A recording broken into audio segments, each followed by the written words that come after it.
After swallowing an aspirin tablet, it will go on a journey through your digestive system. Absorption.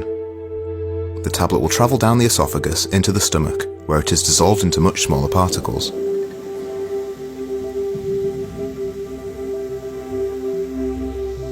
These particles will continue their journey into the small intestine, where most of them will be absorbed into the blood. The small intestine walls, also called lumen, are lined with tiny villi which stick out to provide a large surface area for the nutrients inside the food to be absorbed.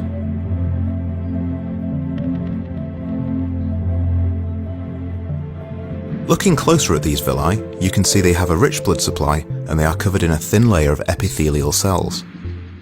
The aspirin molecules will work their way through the epithelial cells and into the bloodstream, where they are carried around the body.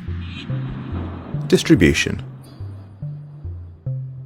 Blood plasma contains complex molecules called albumin. Albumin is a protein made by the liver which transports nutrients around the body. Albumin also binds to drugs that enter the bloodstream. Here you can see some of the aspirin molecules binding to the albumin.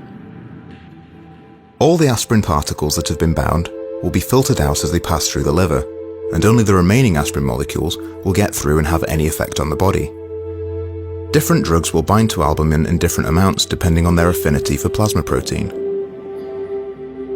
The next stop on the journey is the liver.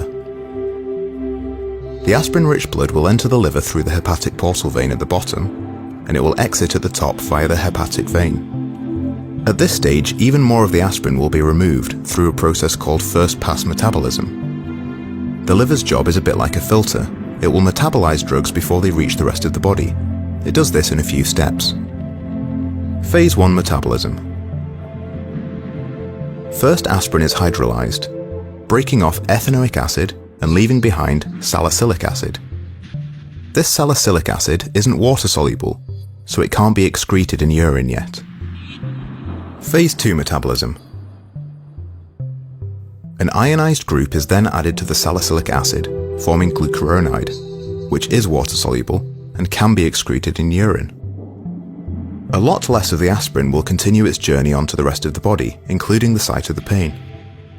Only 68% of orally taken aspirin will have any effect at all, because of all the filtering that the body has done. This percentage is called the drug's oral bioavailability.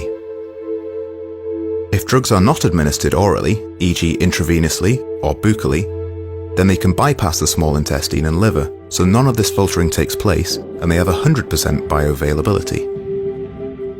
We are now at the site of some skin tissue damage. Tissues in the skin are creating prostaglandins, which are causing inflammation. The prostaglandins are sending messages to the nerves in the skin responsible for the sensation of pain. Once the aspirin arrives in the blood supply at the site, it prevents the production of prostaglandins in the tissue, which will reduce the swelling and stop the messages being sent to the nerves that are perceived as pain. Excretion.